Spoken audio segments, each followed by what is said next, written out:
মাঘৰ বিহুৰ পিছতেই অসমবাসীৰ ভাল খবৰলৈ প্ৰধানমন্ত্ৰী কেইবাটাও ভাল খবৰ লৈ প্ৰধানমন্ত্ৰী ডাঙৰীয়া অহাৰ কথা 17 বা 18 তাৰিখে আমাৰ কাজিৰঙাৰ ৰোড এলিভেটেড কৰিডৰ প্ৰায় 35 কিলোমিটাৰ হ'ব, যিটো বহু দীৰ্ঘদিনীয়া সমস্যা আছিল, দাবী আছিল, জীৱ জন্তুৰ অসুবিধা হৈছিল। তাৰেই কামটোৰ আধাৰশিলা কৰিবলৈকে প্ৰধানমন্ত্ৰী ডাঙৰীয়া আহিব আৰু কেইবাটাও কাম লৈ প্ৰধানমন্ত্ৰী ডাঙৰীয়া অহাৰ কথা। আমি দুটা ঠাই বাছনি কৰিছোঁ, এটা হৈছে আমাৰ নগাঁৱৰ বৰঘাটত আৰু দ্বিতীয়টো হৈছে এই স্থানত।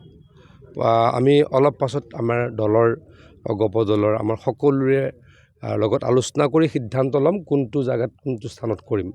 কিন্তু আকৌ কৈছোঁ দুটা স্থানত কৰিম বুলি আমি ভাবিছোঁ, এটা হ'ল নগাঁৱৰ বৰঘাটত আৰু এটা হ'ল এই নলতলিৰ এই স্থানটোত। কোনটোত কৰিম আমি আধা ঘণ্টা 1 ঘণ্টাৰ ভিতৰত সিদ্ধান্ত ল'ম। 17 বা 18 জানুৱাৰীত আহিব। 17 বা 18 জানুৱাৰীত আহিব। খুব ভাল ভাল কাম লৈ 3-4টা ভাল ভাল কাম লৈ প্ৰধানমন্ত্ৰী ডাঙৰীয়া আহিব।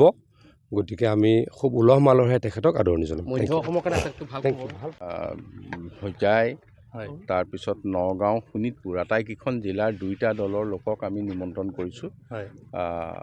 আগন্তুক প্ৰধানমন্ত্ৰীৰ ভ্ৰমণৰ ক্ষেত্ৰত আমি কেনেধৰণে সহযোগ কৰিম বা যোগাযোগ সফল কৰি তুলিম, সেই বিষয়ে আমাৰ আলোচনা হ'ব।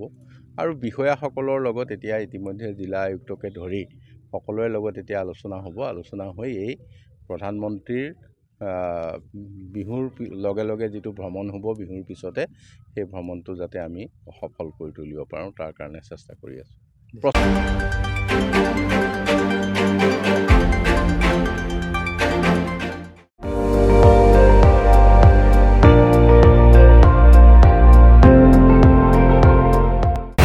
আপুনি চাই আছে ND24, সৰ্বশ্ৰেষ্ঠ নহয় সৰ্বোত্তমৰ দৌৰত।